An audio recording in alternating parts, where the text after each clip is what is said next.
Hi, everybody, and welcome to, I think it's our 58th Dissipation of Glamour, Glaminar. Oh, that's a good one. Dissipation of Glamour webinar. I'm very grateful to those of you who are attending. There had to be a bit of a change of schedule because I'm flying back to Europe tomorrow, and I just haven't worked out how I can do this from an airplane yet. But I'm sure there are ways that it could happen, despite what my neighbors might think.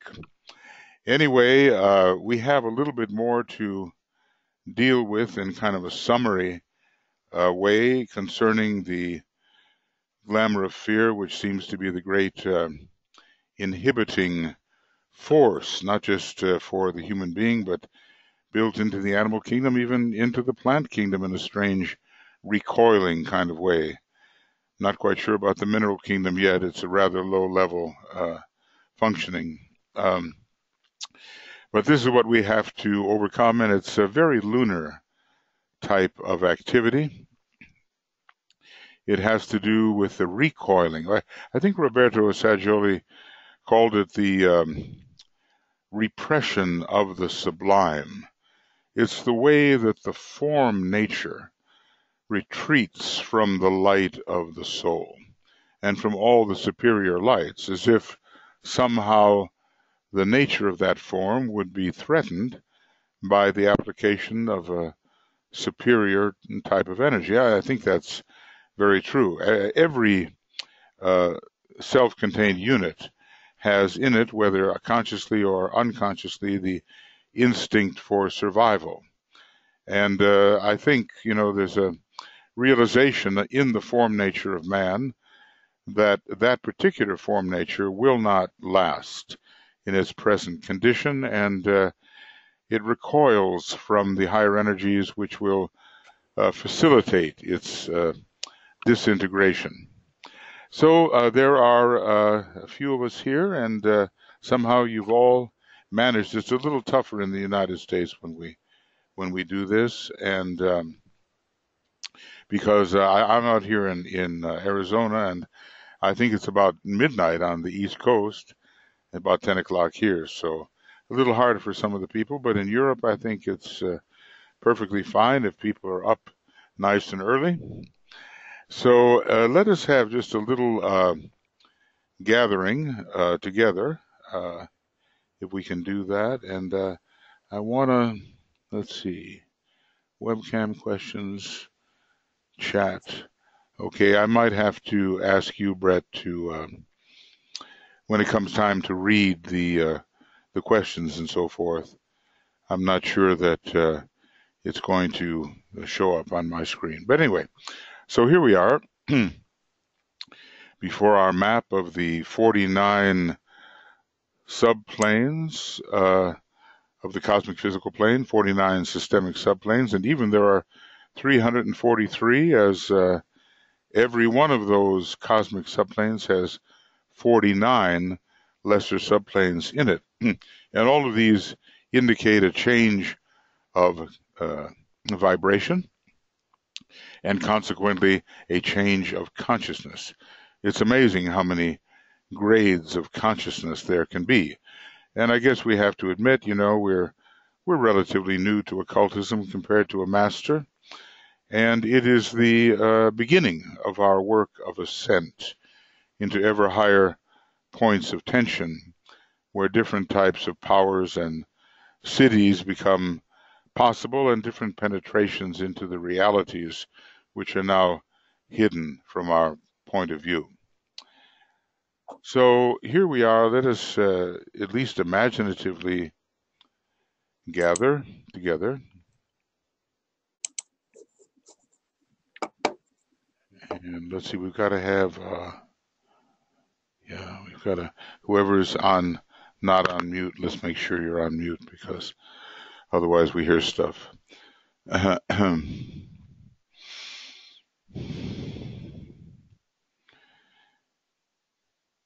And we want to get the sense of gathering on the mental plane, which is illuminated by this higher light, which is very real, the light of the soul, which we are encouraged to contact in our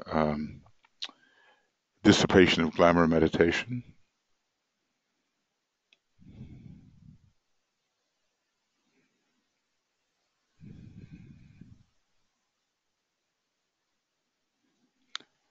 And so, on the fourth subplane of the mental plane, the factor of discrimination is to be found. And what is that discrimination all about? It's about the difference between the lunar personal self, which consists of 18 subplanes, and the higher self, which is positioned in the higher 3 subplanes of the mental plane. Now, can we really discriminate those energies? That is the question, and we're going to get better and better at that. So the light of the soul shines upon our minds, and we have a group mind that we're building. And the light of the group soul shines upon this group mind. We're going to understand more and more about group consciousness and how there are really many solar angels of different varieties who are all part of one greater solar angel for each individual, and all of those greater solar angels are part of still greater solar angels. We're talking about the great subject so much found in the Buddhist iconography of emanation.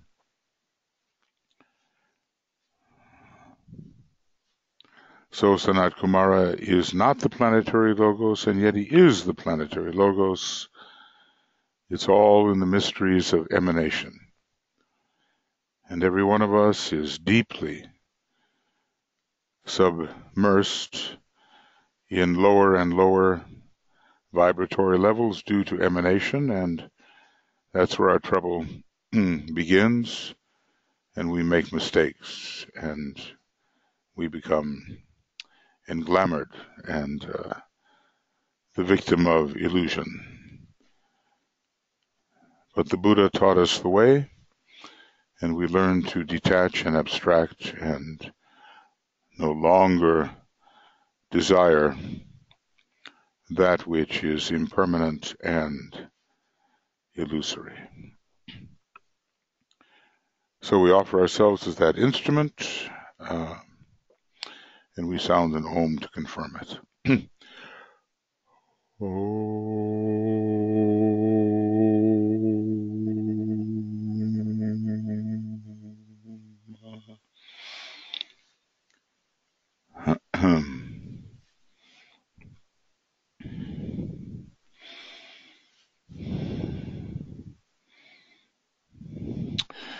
Well, a little more reading we have to deal with, and we will work on different, there's so many obstacles. You know, the Hydra may have 9 heads, but each one of those heads has many aspects. And during the first 3 initiations, we have to be rid of these factors. We have to overcome them. First, we have to recognize them, and they are the problem with glamour and illusion too, even more so perhaps, is that it's invisible, largely invisible to the one who is victimized by it. So, you know, here we are perfectly confident that all is well with our psyche and our method of interpretation, only to discover that later that we've been under the pall of some sort of distortion of truth, some sort of misdirection of desire, some sort of impulsion, which has, I'm talking about Maya now, which has kept us from controlling our energies properly. You know, you've heard of the veil of impulsion, the veil of distortion. and the veil of separation. Those are three of the veils found upon the etheric level, and we have to overcome those tendencies, which are pretty much impulsed from the astral plane and from our desire nature. Basically, we need here a reorientation of our desire nature, which is so often deceptive for us. We find ourselves desiring things which just are no good for the spirit soul. And the Buddha saw that, and he was the one who came to set the desire nature of humanity straight. It's so interesting with his sixth ray mind, very rare phenomenon, that sixth ray mind, but he had a unique perspective on what wrongly oriented desire could do. Some people think we have to get rid of desires entirely, but the idea is to have the correct ones, because even the planetary logos and the solar logos, they have their own desire nature. If you find yourself having to get rid of something that will only appear later in the expression of a planetary logos or a solar logos or beyond, then we are invited to examine what we're really doing, because it can be a misinterpretation of what desire really is. Without desire, the whole emanated, fragmented universe would not recombine into wholeness. So, as Moria is telling us as well, desire is very important, but we have to co-measure our desires in relation to the divine plan. All right, so let's see what we have here. We went this far last time, and we talked about methods of eliminating fears. And finally, we ended up with this use of the entire hierarchy, reaching up to the Chohans, the Christ and the Manu, and to the soul, and using the violet light, and simply in the case of emergencies. Now, sometimes it's a little bit flattering. We may think, we're under the attack of some malevolent force, when it's only glamour within us that is deceiving us. But sometimes there are emergencies, and DK tells us that the Black Lodge does war militantly against those who can be of some use. Master Moria tells us to make ourselves useful. Then he goes even further. He says, make yourself indispensable. I've always liked that, and I wonder what it takes. I remember I had an interview with Mary Bailey when I first went to work with the Arcane School, and she was telling me a little story about her husband, Foster Bailey, who was very prominent in the work, and his sort of humble kind of request was, at least let me be useful. So I think if all of us fasten upon our usefulness in the expression of the divine plan, we'll at least be doing something positive. As for indispensability, well, I wonder who is indispensable, but maybe there are those who are indispensable at a certain time and place, in certain conditions. The old saying is about indispensability. If you want to see how much you'll be missed, and put your finger in a glass of water and take it out and see what a hole is left due to withdrawal of your finger. But of course, that's a bit of a pessimistic point of view. I think we can work towards a prominent, useful place where we hold our post and do something good in line with the divine plan. It's very simple, and it requires the will, and we can do it. Now, what is said here? Basically, he's telling us that the fear vibration can be faced and can be eliminated. We all have to strive, especially second-rate types, for the vibration of fearlessness, just the way The first ray types have to strive towards the expression of love, which is not the most natural thing for them. The second ray type is, and Master DK's groups are made a lot of second ray types. They're very sensitive, and naturally they respond to the fear vibration very strongly. We don't want that to be the case for us, and so we have to be courageous in facing what hidden fears we may have, because it's not the obvious fears that are the danger. It's the ones that we don't know about and that are working within our psyche. Those are the dangerous ones. So he says fears fall into two categories for the worker. Notice, the worker is not just the interested aspirant, curious, and so forth. The worker is someone, a real disciple, using the will, using the mind. Excuse me.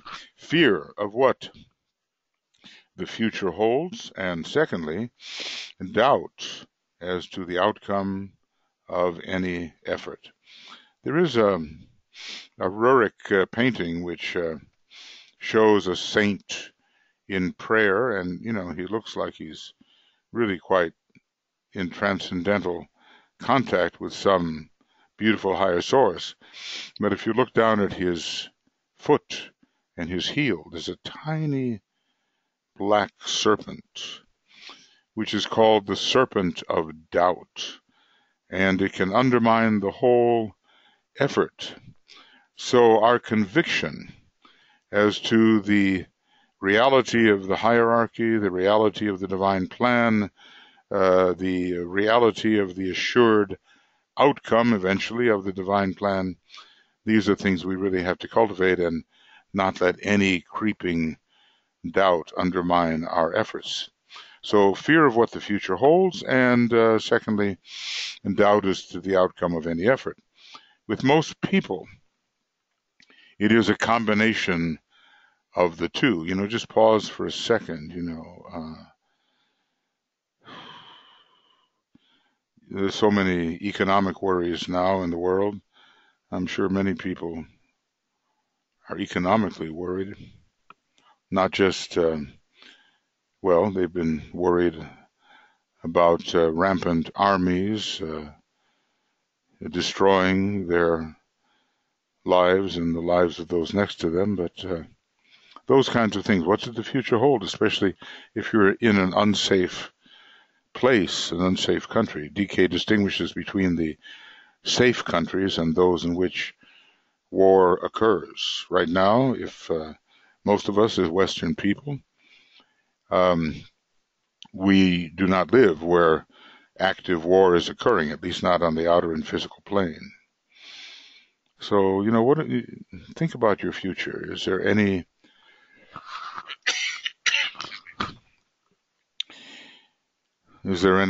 phantom there that is lurking that indicates a fear?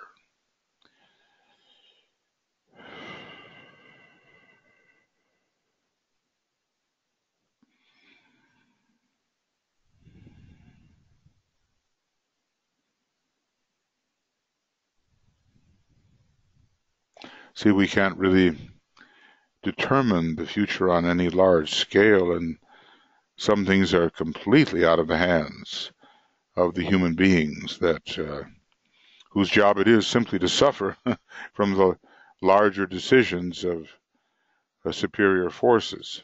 If you turn to page 384 in a treatise on cosmic fire, he details the result of the crucifixion being experienced on our planetary globe and chain. And it's our task as tiny little cells and units, our task is to suffer through that, but suffering somehow brings greater sensitivity and brings the light on this planet of releasing sorrow and purifying pain.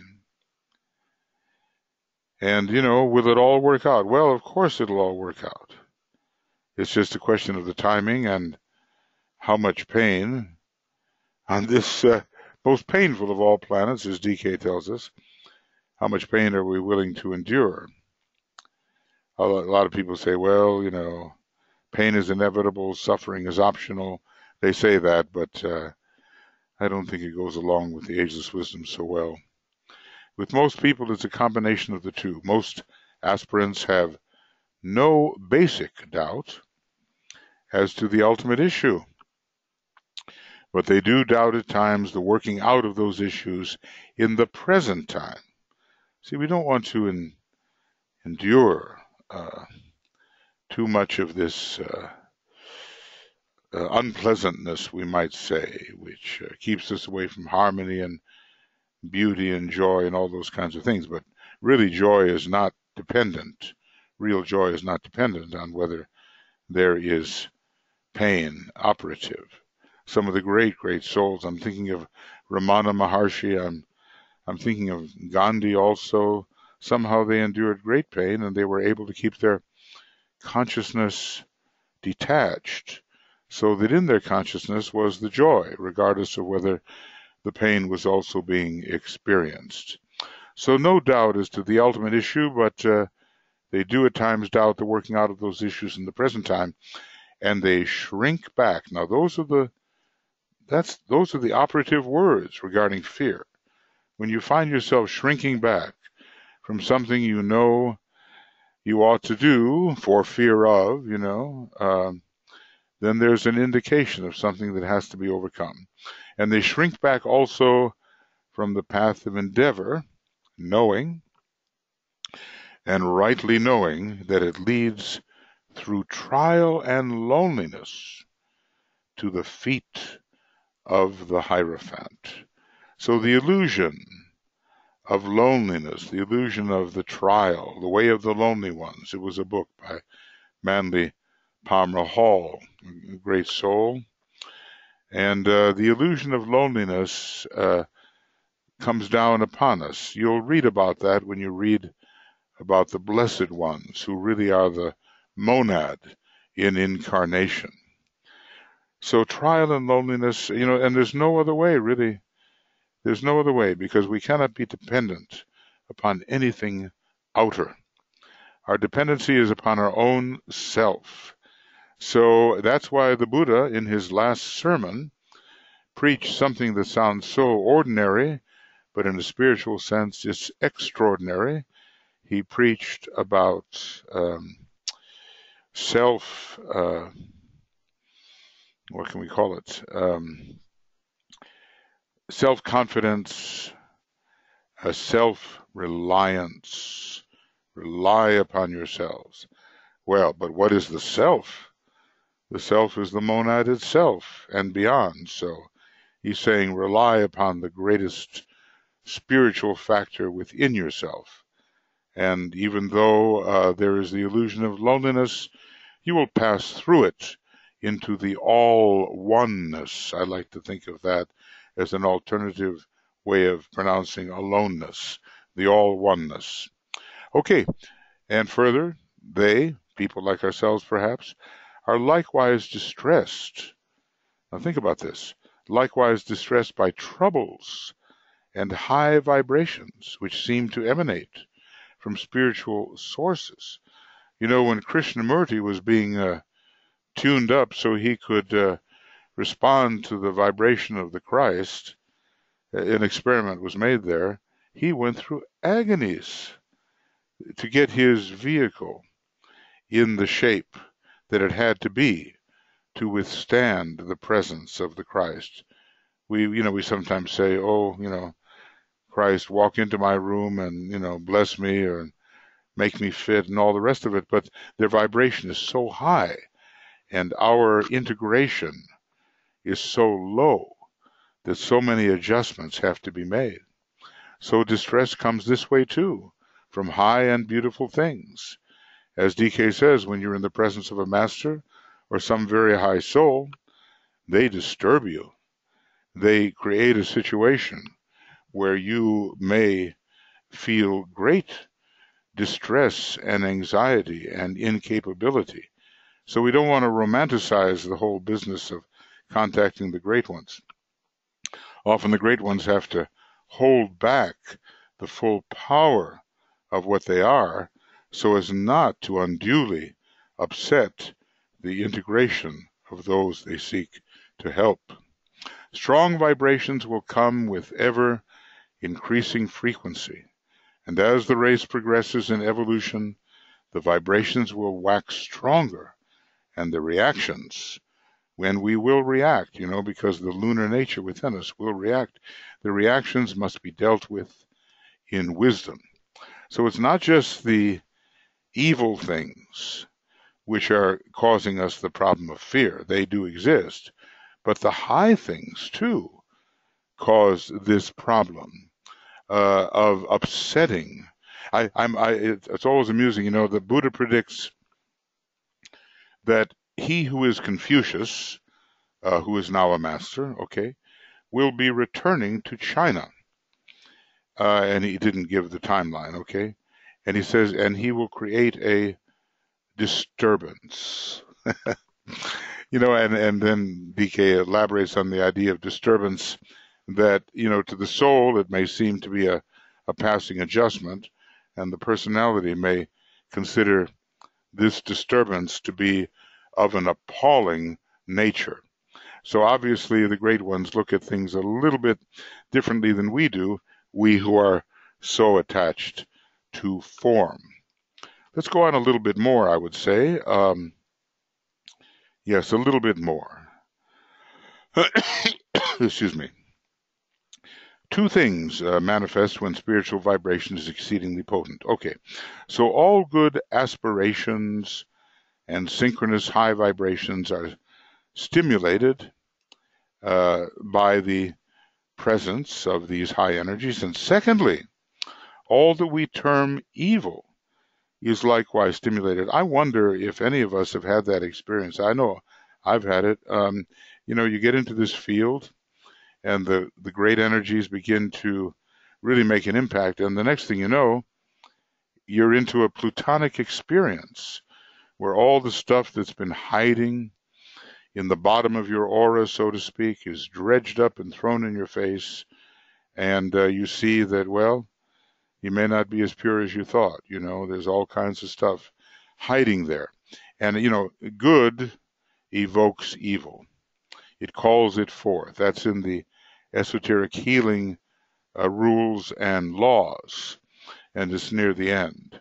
So we have to be prepared for the idea that when we are subjected to the good, it's not just a pleasant experience.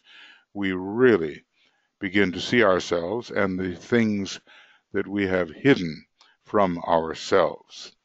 Aspirants should bear this carefully in mind.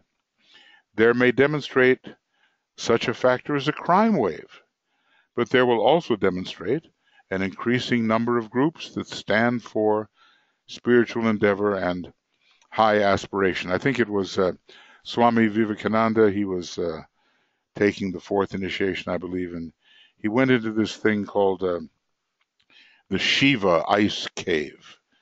I think there's some sort of ice statue of Shiva in this, and very, very cold. And he emerged with the sense, having a lot of fourth ray himself, he emerged with the sense that there was no way to avoid the polarities in our life on earth, and that that evil was as much a part of things as good was in our present situation. And that is, quite a realization for people who are undergoing an initiation on the ray of harmony through conflict, which the fourth initiation actually is, no matter what your ray may be. So there may demonstrate the crime wave or some higher thing simultaneously. The effect of the heightening of the vibration on you, that's us, the aspirant, may manifest in various ways also. So, we're kind of wondering, how it is we live and what's the cause of it, and how it can be that when we contact these high energies, things that don't seem to be very high are coming into manifestation. So the effect of the heightening of vibration, how does it manifest in our life? And he says here, it may result in bodily fatigue, and this must be dealt with, not so much by sleep and by rest, though a just proportion of them is necessary, but above all, interestingly enough, by a change of vibration of recreation and of amusement. Isn't that interesting? Now, Master Moria is very interesting because he doesn't say rest is going to sleep. He says rest is a change of labor. You've heard that. And the DK seems to be saying the same thing. So, there's the old Gemini approach. When things seem very dull and you're about ready to collapse, do something quite different, which is recreational and which summons the muse, you might say. Now, what else might happen as a result of this being subjected to very high vibrations? Secondly, it results frequently in a profound depression. Now, isn't that interesting? You would think that would be the very opposite when you contact the high spiritual vibrations. In an utter sinking of the heart as the future is faced. Now, why would that be? Because we have that built-in inferiority complex. So many people on the second ray seem to have it. Profound depression as you find your equipment to be inadequate and the task so very demanding. But he says, face that future, however, and remember that what the future holds is not revealed, but the joy cometh in the morning. And it's a marvelous idea, and it seems to suggest that we have to pass through the dark night before the real joy comes. It results also in a sensitiveness, another thing, drawback apparently, of the astral body that is perhaps even more hard to bear. This must be dealt with by the individual as best he may, bearing in mind the suggestion that I've given him, suggestions about how to overcome the fear and how to wisely use the high vibrations at an increasing point of tension. It results also in a permanent stimulation of the atoms in the various vehicles and their coherent, stabilized vibration. This is the positive stuff. It lifts a little nearer to the goal, though perhaps the aspirant may not realize it. So there's this great requirement of faith on the path. We've been given a great teaching. It makes sense. It's logical. It is tested over the ages. It is sanctioned by the hierarchy. It's sanctioned by the Christ. It's sanctioned by Sanat Kumara. And if we don't know every little bit about it, okay. We stay with it with utter faith, and joy will come in the morning. But we have to be willing to pass through the various dark nights of the soul. It's quite inevitable. Well, I'm not going to go on anymore because, he's just, DK is giving us a real wonderful pep talk here, if I may say it. He's so inspirational. And he himself, I think, had a lot of the sixth ray. He was known as a very zealous disciple, so much so that the masters really remarked upon it about his great zeal. Okay, so this will be the end of Dissipation of Glamour, webinar number 58, reading. And let's see now. This is the 30th of November, and it'll be the 7th of December before we, so this is the 30th of November, and we'll continuing on, continuing on number 59 on the 7th of December 2017. I should really learn how to spell here, Anyway, continuing. So, one of the most practical of all books, a treatise on white magic and how well it dovetails in with the glamour work. I mean, we're being trained as disciples, not just theoretical, disciples, not just people who know a little something about something because we've heard it said and then we repeat it, but people who can actually do what is suggested. So I'll tell you what, before we have our meditation on overcoming the fear in general and our willingness to pass through the dark night of the soul, which occurs around the second initiation, around the fourth initiation, around the sixth initiation, although then it's not the soul, more like the dark night of the monad, and around the ninth initiation, these various dark nights occur, where with faith we have to accept occult blindness, which has been thrown upon us as a protection. The soul itself throws the blindness, the veil, upon the advancing aspirant, so the progress is not superficial, but made with some degree of depth. We have to trust a lot. We're in good hands, and that little serpent of doubt, we cannot allow that to undermine our efforts. We have to be substantially en rapport with the very thing that we do not yet see. But it's there, and we will enter into it and be fully cognizant of it and be able to wield the energies which come from living at a higher point of tension. But I cannot really overestimate the value of faith in this process. Faith is the substance of things hoped for, the evidence of things unseen, and faith and light are very much together. DK says an even more esoteric interpretation is that light is the substance of things hoped for and the evidence of things unseen.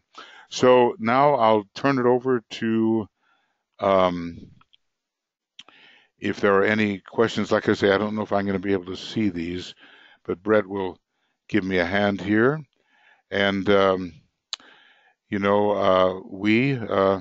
I guess there are three of us sponsoring this, Olivia, Tuija, and myself, and we welcome your thoughts. We somehow realize how important it is to de-glamorize the thinking process of humanity, which at the moment reeks of glamour and has so many distortions. And at least we who are aspirants and disciples, we've got to clear it out of our own aura and out of our own groups, so we can stand on the inner planes during these next 7-8 years in the final era of the Forerunner, when so much will be decided based upon whether humanity decides wisely and bravely or not.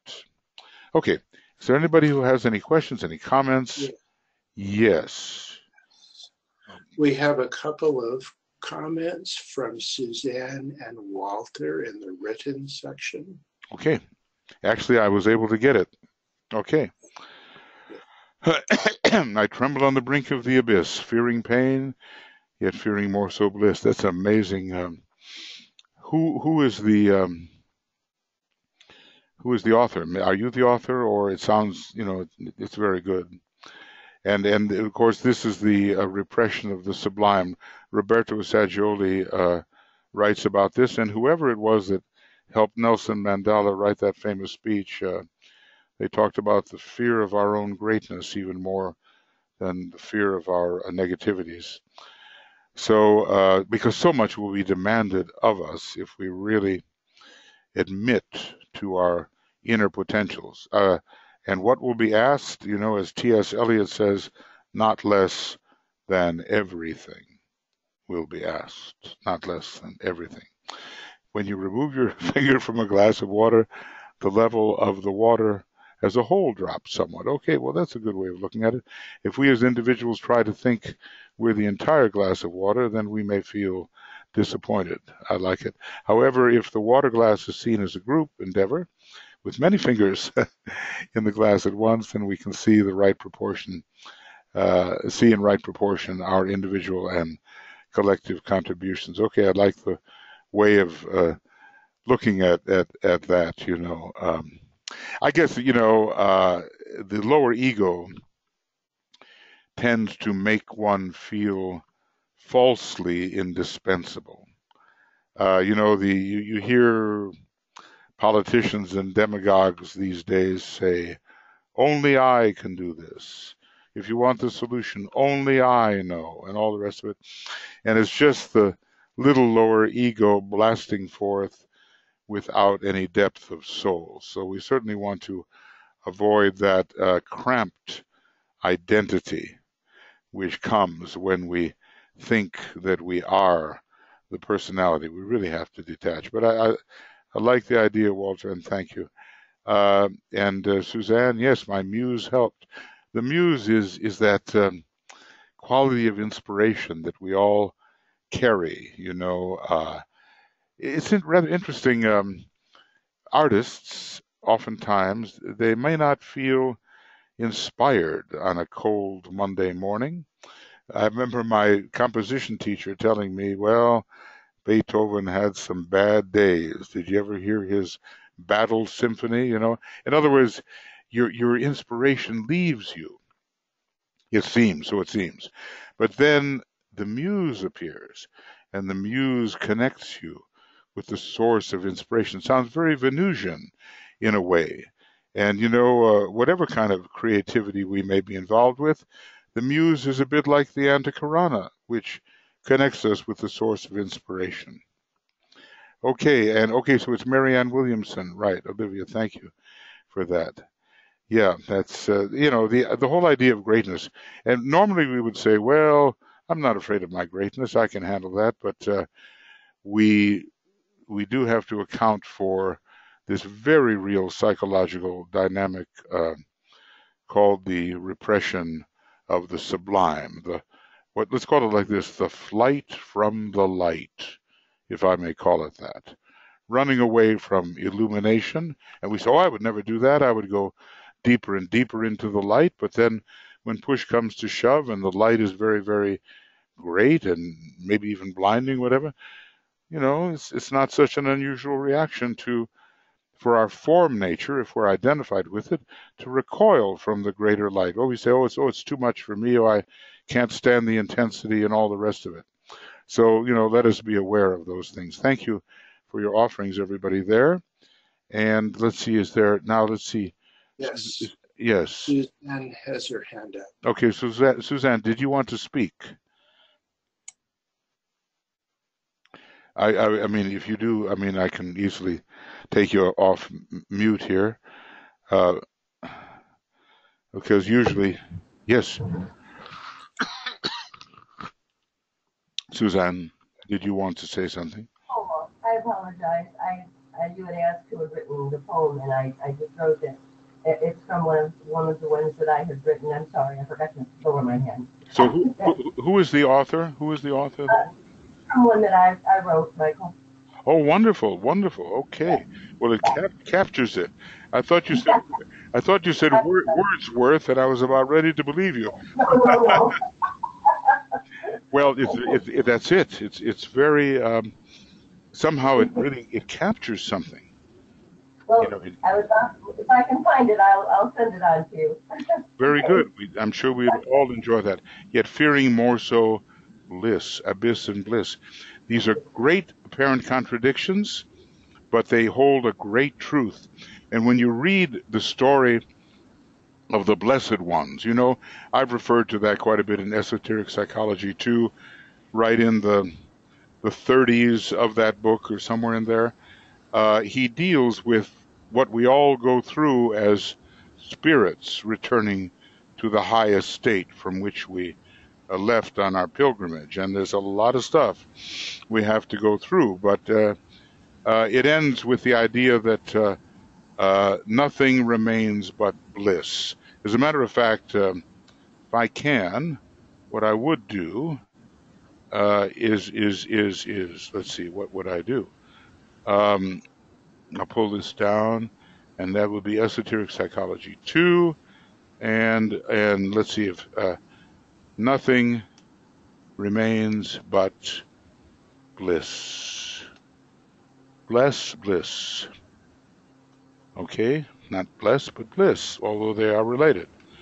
All right, got it. I've got one. Okay, so naught disappears but pain, nothing remains but bliss, the bliss of knowledge true, of contact real, of light divine, the way to God.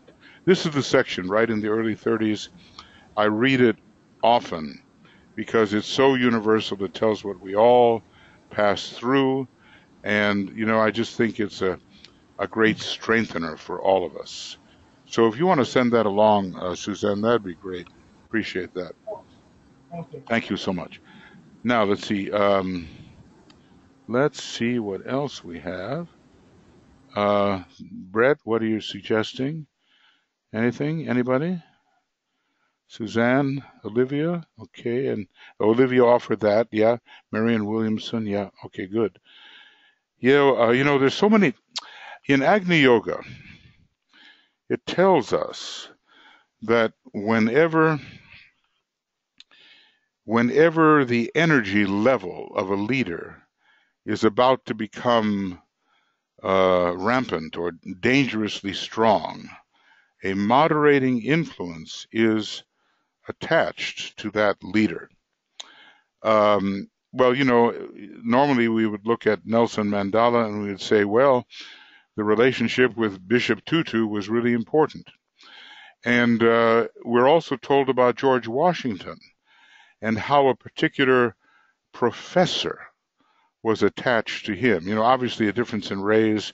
These are these great first-ray types, and oftentimes the attachment comes in on the second ray and third ray just as a moderating influence. So this is the role of the advisor, the chamberlain, the one who sees things a little differently than on the first ray, and a very necessary combination along with this first ray power. I'm sure there are many examples of it, and Moria brings that to our attention.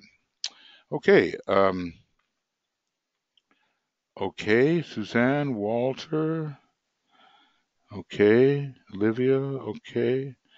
Is there anybody else who would like to say anything at this point, or ask anything, or excuse me, before we get into our meditation? DK has written one big book, as far as I'm concerned, one huge book, which demands what I call a spherical study. Linking up everything. It's a Mercury thing, and he's much associated with the planet Mercury. You link up so many things via Mercury that you're left with the wholeness of Jupiter. So it doesn't make any difference what we study. We can get to any place from any place, and all things aspect, all aspects of wisdom aspect each other and shed light upon each other until we get this great sphere of light. And that's what we're all heading into, so that the statement, I see the greatest light, proves true for us. We do have coming up the Sagittarius full moon. I think on the GMT night of the 2nd, Francis Donald will be doing the meditation, pre-full moon meditation. I'll be up in the air somewhere over, the Atlantic Ocean or England or whatever. And then we have a special thing. Tuija and I are both going to be traveling, and Tuija will be preparing the exact full moon meditation beforehand, and Brett will broadcast that in such a way that Tuija's meditation synchronizes with the exact moment of the full moon. So I think, Brett, do you have any of those things in the chat box, any of the links? I just put them there. Okay, excellent. All right, so please do join the group for that. Appreciate that. We're with you. We'll be meditating with you, even though we cannot be near a computer, and Francis will handle everything beautifully for the pre-full moon. He knows a lot about astrology, and he always does a great job. So So we look forward to working with you on this sign of the future, which leads to vision and revelation, which we really need at this time. Okay, anybody else that would like to say anything or before we get into our meditation?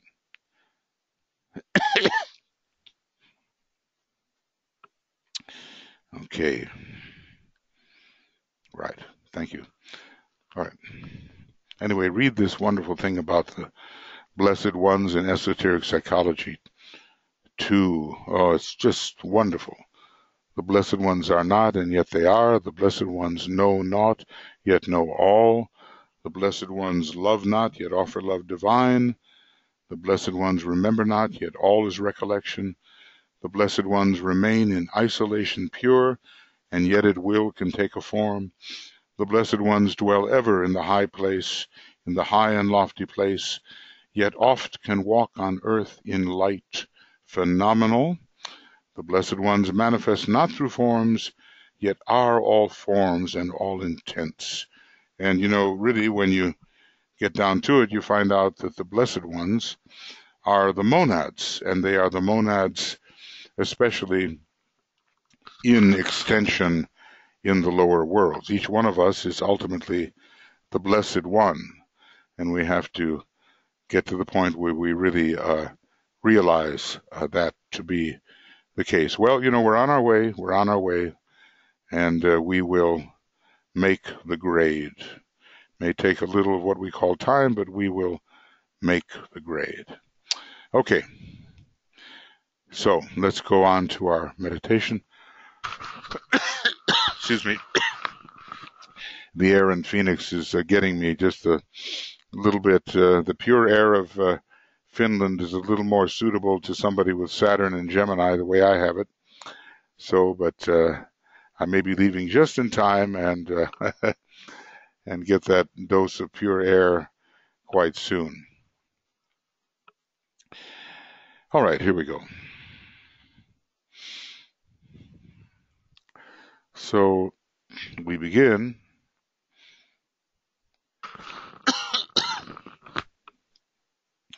There are some 29 of us here. A lot from Europe now for this one, and Australia, New Zealand.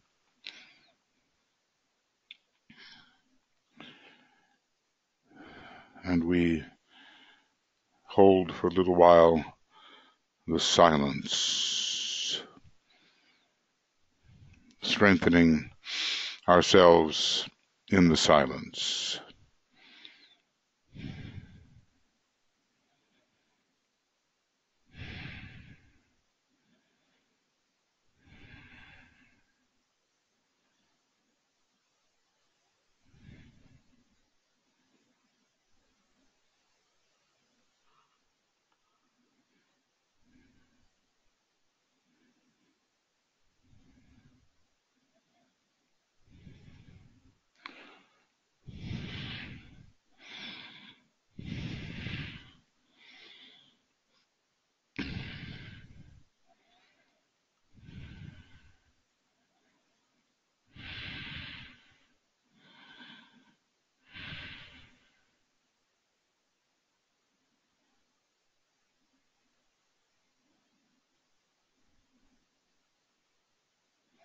And I think we can feel the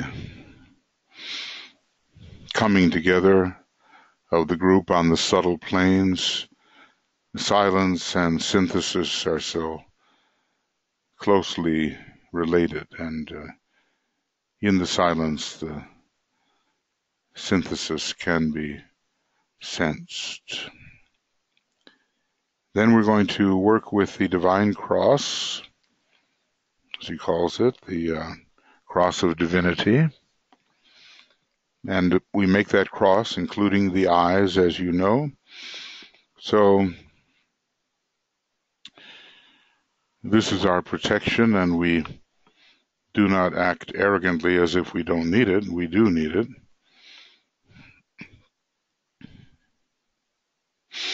As a soul, I work in light. and darkness cannot touch me. I take my stand within the light. I work, and from that point, I never move. We see the radiation of the light at this particular cross of divinity, which is a protection for us and a protection for the group.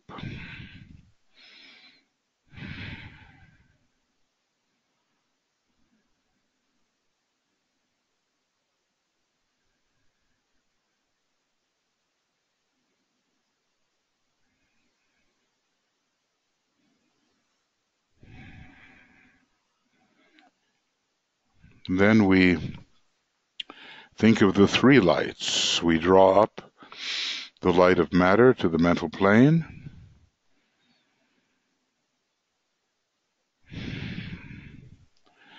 Especially the etheric physical light, we draw it up. And then we have the light of mind on the lower mental plane. And we imagine the blending of these two lights.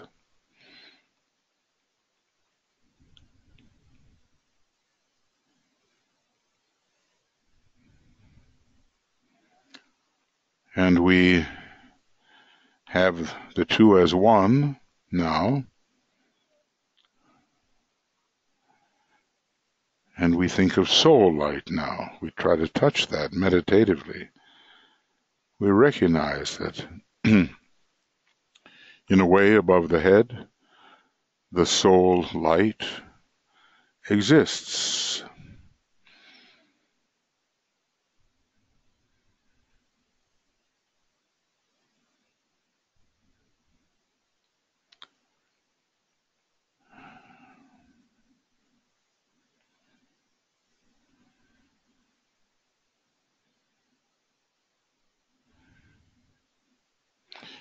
We really do want to penetrate into that light of the soul until it becomes, for us, a reality. And we bring it down as a light and fuse. We imaginatively fuse this soul light with the two other lights of matter and of mind.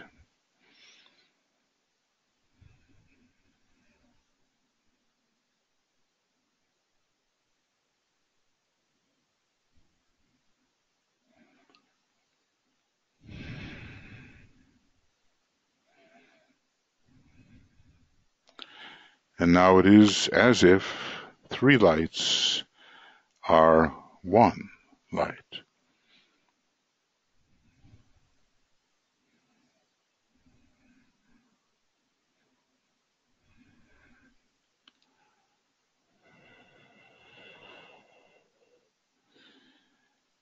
And then with this image of the three as one, we say together,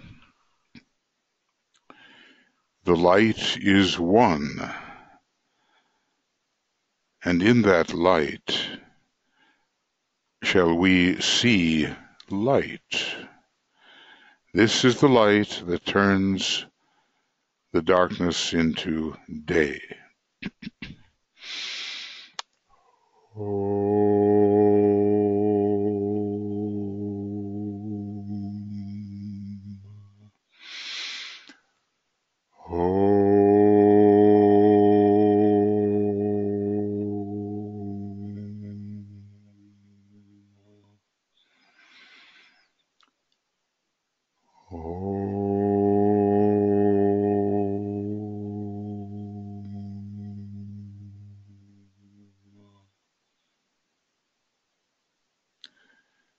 So as always, the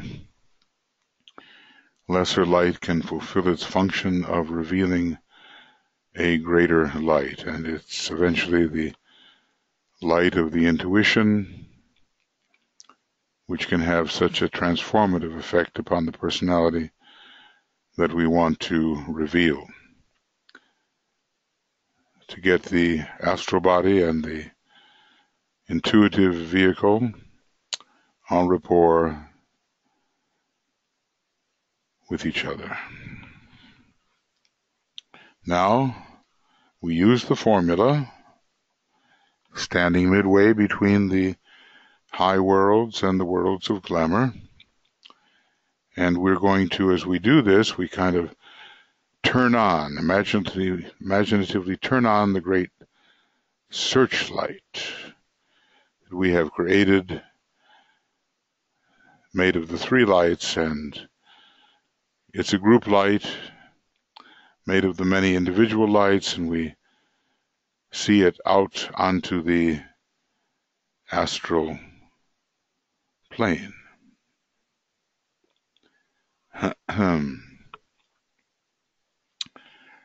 So we visualize the following as we see that great light pouring out onto the astral plane, where we will use it as a point of revelation, as a weapon, as a method of dispersal. We say, radiance are we and power. We stand forever with our hands stretched out, linking the heavens and the earth, the inner world of meaning and the subtle world of glamour. We are the bridge, and the world of meaning is the world of the soul, and the world of glamour is the world of the astral plane. The true soul really is the spiritual triad. We have been told that.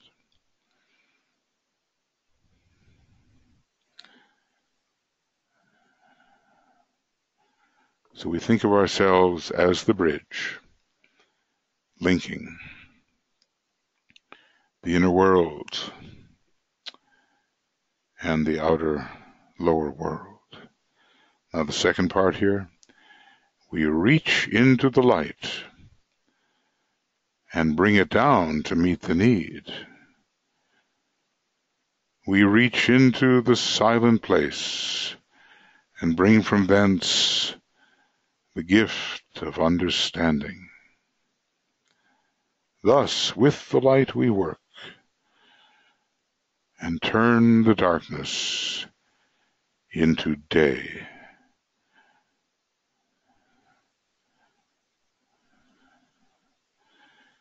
DK clarifies our mind about the astral plane. It's not a place of great light. It's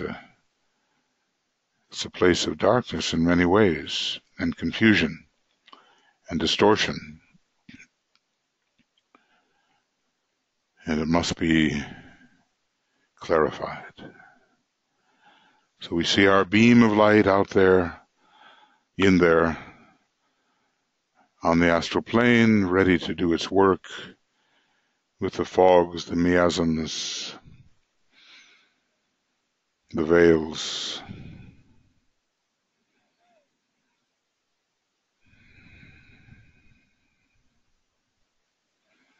Subtle internal work, but over time effective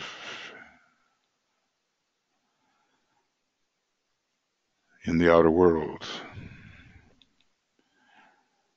So then we're going to add our spiritual will to this beam to make sure that it is the strongest method of revelation, the strongest weapon, the strongest factor of dissipation that we can make it. And so we say this little mantra about the spiritual will, visualizing it in relation to the beam. With power upon its beam, the light is focused on the goal.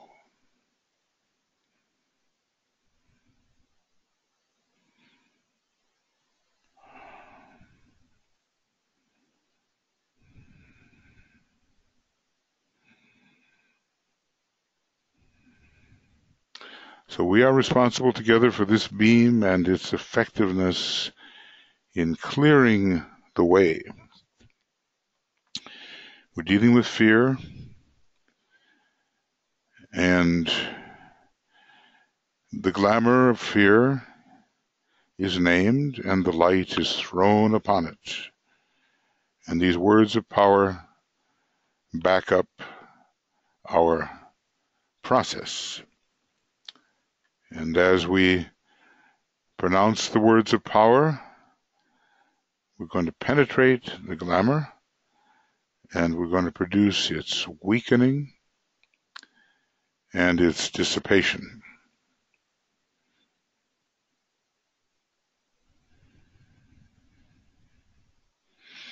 So make sure we have a good beam going, strong, clear, for which we are responsible.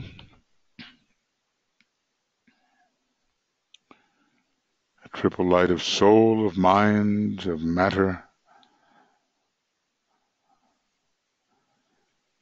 bringing light, a great sun to the astral plane. And so, the words of power, the power of our united light prevents the appearance of the glamour of fear.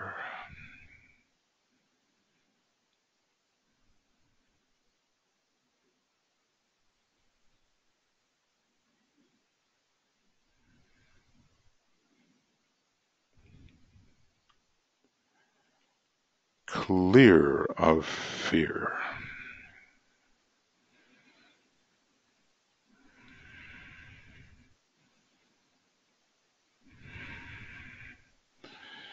The power of our united light negates the quality of the glamour of fear from affecting humanity.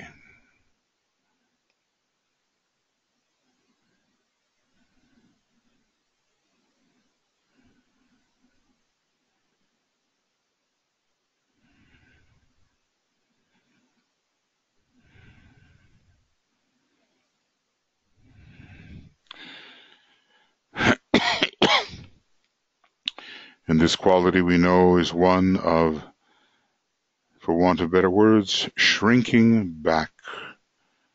Shrinking back. That quality is not allowed to affect humanity.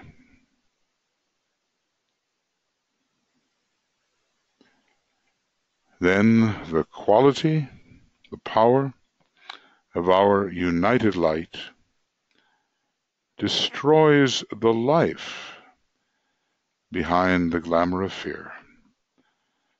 The vitality no longer supports the glamour of fear. So we will use these words of power in the silence.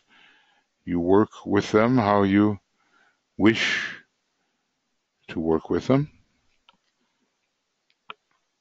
And in these moments of silence, we will see this glamour weakening, and we'll see it being dissipated. So we begin to work 5 minutes of purposeful and intense silence.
we find that the great sun of fearlessness shines forth on the astral plane, and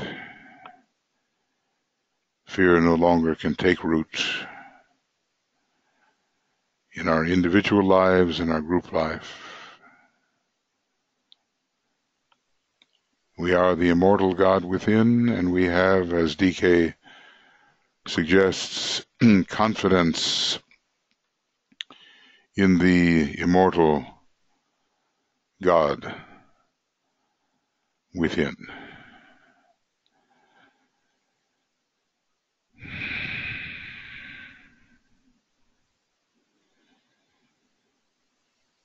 It's a slow process because over millions of years these wrong reactions have been built up based on the incorrect apprehension of what we really are. But we will overcome that which causes us to shrink back into the darkness, and instead we will expand in the light, characterized by the quality of fearlessness, regardless of any circumstances.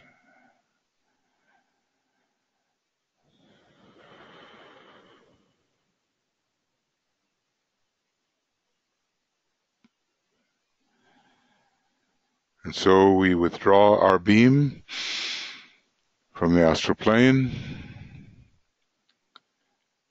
We temporarily shut off our search light, as he calls it, the searchlight of the soul, temporarily.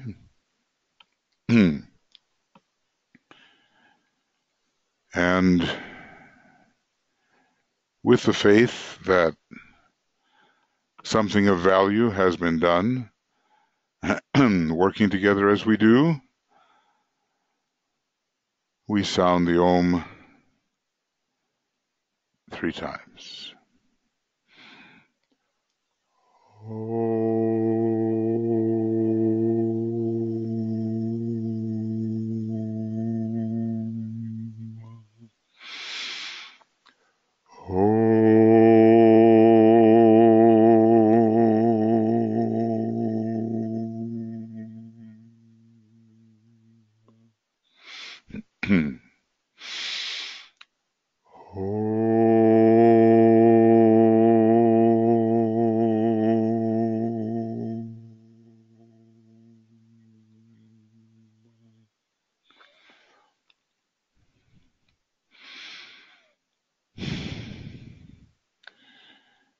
Basically, friends, we are trying to make ourselves into more fit instruments to be of use to the hierarchy and executing the divine plan in the place where we find ourselves. It's very practical work, and so much of what the Tibetan has written touches upon this practical work. We're going to learn to really work from the inside out. You know, we're people like ourselves. We're not in the legislatures. We're not in the courts. We're not in the leadership and executive branches of government, but we are allied with the inner government of the world. And our task is to really learn how to work inwardly. Now, just think how Master DK and such masters have influenced our lives, and yet, you know, they've never walked into our room, so to speak, as Alice Bailey had Master KH walk into her room one fine Sunday morning. And yet, from the inside, they've been tremendously influential, and thus we, in our group forms, will learn also to be influential. Now let's see, today is the first, where a lot of you are. It's the 30th here at the end. In most of the United States, it's the 1st of December, almost so. On the 2nd, as I said, there's the pre-full moon, which is 8 p.m. GMT, and Francis Donald will be offering that. And the next day, let's see, what time is our actual full moon there, Brett? Do you see somewhere? Does it tell us? I can find it in the somewhere. Yeah. Yes. 3:46 and 54 seconds Universal Time GMT, and that's on the 3rd, right? So, like I say, Tuija will be preparing a meditation, and Brett will, with his mathematical ability, be calculating it so it all works out right. And we'll be with you.